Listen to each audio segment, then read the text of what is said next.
Now at Lowe's, faster quotes start at the Lowe's Pro Desk. Got a material list handwritten on a sticky note or saved as a photo? Perfect. Bring it to us and get a quote in minutes. And if you don't see what you need on the shelf, we'll help you get it. You can access thousands of products beyond what's available in-store or on Lowes.com, right from the Lowe's Pro Desk. Build quotes faster and source the materials you need to keep your jobs moving. Just like that, at Lowe's.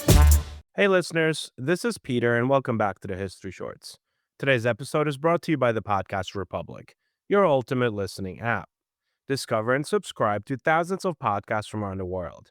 Download Podcast Republic today, available on Google Play and the Apple App Store. Today on History Shorts.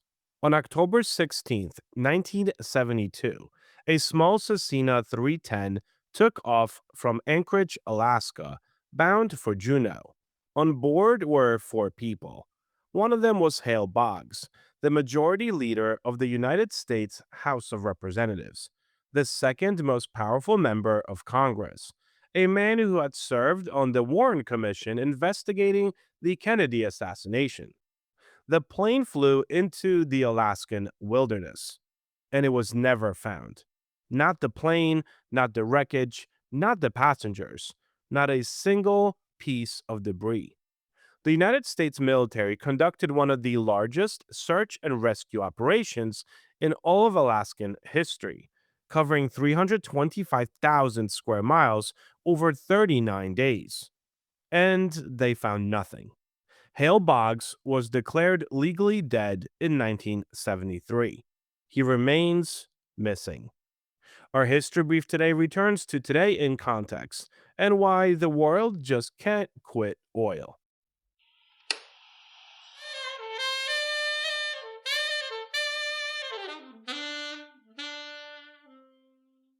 A quick word from our sponsors. I'm Serena Williams, and I'm healthier on Ro. I've lost 34 pounds in a year with GLP-1s, diet, and exercise. On Ro, you can access GLP-1 options, including the first FDA-approved GLP-1 pill for weight loss. Go to ro.co/journey to see if you qualify. 14 to 20% average weight loss in 1 year in non-diabetics with obesity or overweight with a weight-related medical condition versus 2.2% to 3.1% in placebo arm. RX only. To stay informed about serious side effects, go to ro.co/safety. This day in history. On June 4th, 1942, the Battle of Midway began in the Pacific theater of World War II. The decisive American victory crippled Japan's naval power and shifted momentum in the war.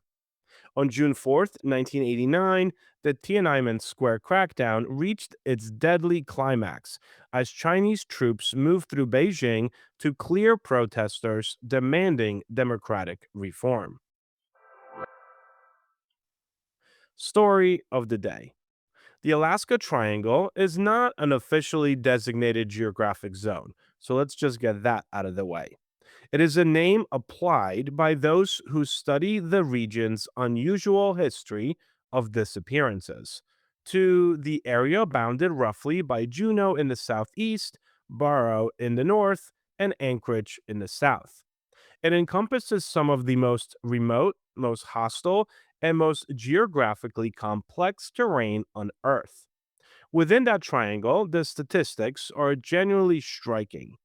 Alaska consistently records the highest per capita rate of missing persons of any state in the United States. Approximately 16,000 people have gone missing in Alaska just since 1988, when the state began keeping systematic records. The rate of disappearances per capita is more than twice the national average. Many of these vanishings have conventional explanations. The wilderness is vast, the weather is extreme, search and rescue is logistically challenging in ways that have no parallel in the lower 48 states. But a significant number of cases, including some involving experienced pilots, seasoned wilderness travelers, and people who had every reason to know the risks, have never been explained at all. The Hale Boggs disappearance is the most politically significant case in the Triangle's history, but it is far from the only one. In 1950, a military transport plane carrying 44 passengers and crew disappeared over Alaska on a flight from Montana to Alaska. No wreckage was ever found. No bodies were ever recovered. 44 people simply ceased to exist somewhere over the Alaskan wilderness. In 1978, a Bush pilot named Don Sheldon, one of the most experienced and skilled pilots in Alaskan aviation history, a man who had spent decades flying in some of the most dangerous conditions on Earth, disappeared without a trace.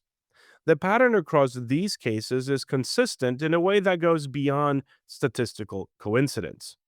Not merely crashes, which leave wreckage, not merely deaths, which leave bodies, but disappearances. Complete, total, leaving nothing behind vanishings of people, aircraft, and any evidence that they had ever been there.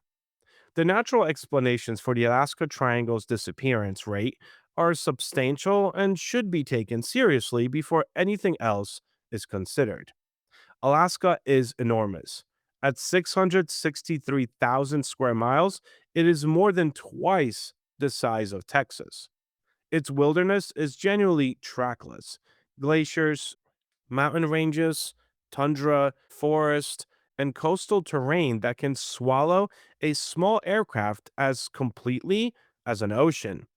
The weather is notoriously unpredictable as well. Magnetic anomalies in parts of Alaska are documented. The region sits near the magnetic North Pole, and compass readings in certain areas are unreliable enough that experienced pilots have been known to become disoriented. The Stanovo vortex, an area of unusually powerful and unpredictable air currents in the Alaskan range, has been proposed as a contributing factor in aircraft disappearances. Katabatic winds, cold air draining rapidly down mountain slopes, can produce downdrafts violent enough to overcome any small aircraft. The combination of extreme terrain, extreme weather, magnetic interference, and extraordinary remoteness creates conditions in which a small plane can go down in a location that a systematic search simply cannot reach. For the majority of the triangles missing, these explanations are almost certainly sufficient. But the indigenous traditions of the region add a dimension that the purely meteorological account does not address. The Tlingit, Athabascan, and other Native American peoples have inhabited this territory for thousands of years. Their traditions describe the wilderness not merely as physically dangerous, but as spiritually active, inhabited by entities that the Tlingit call Kushtaka. The Kushtaka are shape shifting creatures, sometimes described as part human, part otter. They are said to lure travelers away from their path, lead them into the wilderness, and prevent them from finding their way back. The Kushtaka legends are not simply folklore in the dismissive sense. They are the accumulated knowledge of the people who have lived in this landscape for millennia, who have watched it take their own members, and have developed, over generations, a framework for understanding why people who know the wilderness sometimes just vanish within it anyway. Whether the Kushtaka represent a literal supernatural entity or a cultural encoding of the genuine and inexplicable dangers of the landscape is a question that each listener can answer for themselves.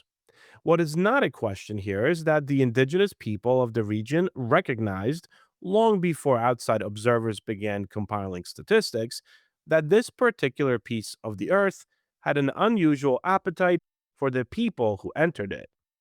The honest assessment of the Alaska Triangle sits somewhere between two positions that are both too simple, really. The first, that the disappearances are entirely explained by weather, terrain, and the logistical challenges of search and rescue in extreme wilderness, is probably true for most cases.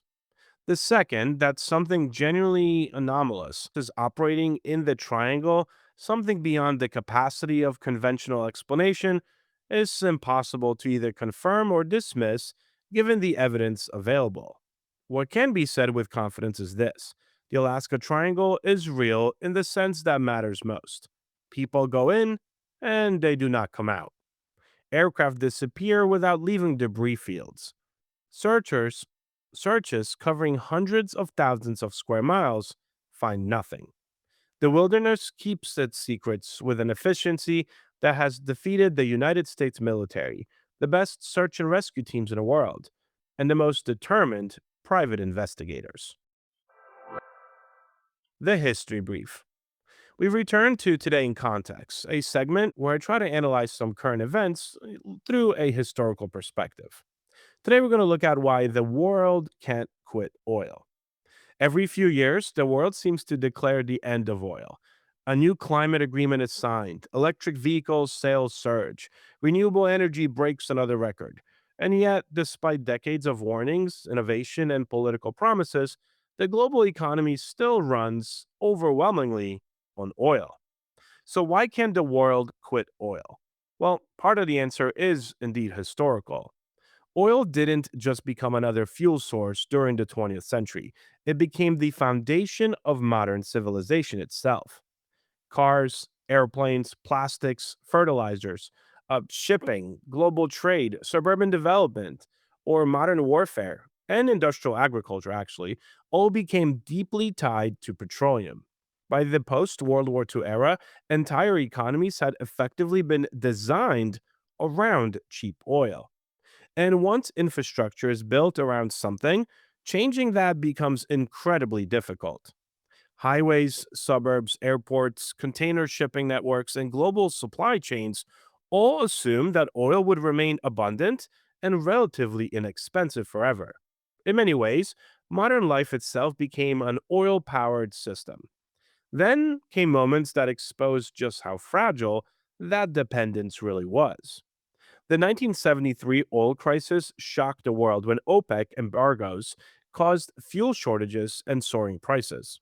Suddenly, countries realized that their economies and even political stability could be threatened by disruptions in distant regions.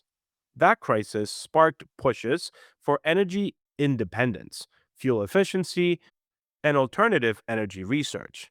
But oil still survived. Then came 2008. The housing crash and global recession temporarily crushed oil demand, and many believed the world might fundamentally rethink energy consumption. Instead, something different happened. Technological advancements like hydraulic fracturing unleashed enormous new oil supplies, especially in the United States. Cheap and abundant fossil fuels returned once again. And all this points to one of the biggest reasons that I think oil remains dominant. It's incredibly energy dense, transportable, and deeply embedded in global infrastructure. Renewables like solar and wind are growing rapidly, but replacing oil isn't just about generating electricity. Oil powers aviation, shipping, heavy industry, chemicals, plastics, and large parts of agriculture. Even many green technologies still rely on fossil fuel based supply chains for mining, manufacturing, and transportation. There's also the geopolitical reality as well. Entire countries depend on oil revenues to survive. Millions of jobs, government budgets, pension systems, and national economies are tied directly to fossil fuels. Transitioning away from oil isn't simply technological, it's political, economic, and social. And even today, the world still consumes roughly 100 million barrels of oil every single day. Global demand remains so enormous that disruptions in supply can still shake the global economy almost instantly. Recent conflicts involving Iran and instability in the Strait of Hormuz have once again reminded the world just how dependent modern civilization remains on petroleum. Now, that doesn't mean that transition isn't happening. Electric vehicles are growing, renewable energy is expanding.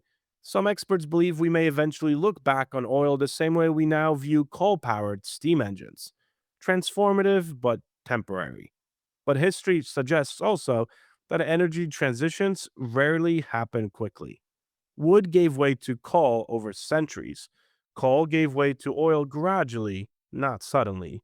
And often, new energy sources don't fully replace old ones at first. They simply get added on top. Which means the real question may not be whether the world will move beyond oil. It's whether modern societies can transition fast enough to avoid the economic, geopolitical, and environmental consequences of remaining dependent on it. Because oil isn't just fuel, it's infrastructure, it's geopolitics, it's modern history itself. Thank you so much for spending some time with me today and helping make this little show such a mighty success. If you're enjoying this show and would like to help with its production, you can always donate a few dollars at buymeacoffee.com or become a Patreon member to enjoy these episodes ad free. Both of those links can be found on our website at www.historyshortspodcast.com. Also, make sure you guys check out our YouTube channel where we have different videos and series that are not part of this main feed. Have a great rest of your day, and I will talk to you all again tomorrow.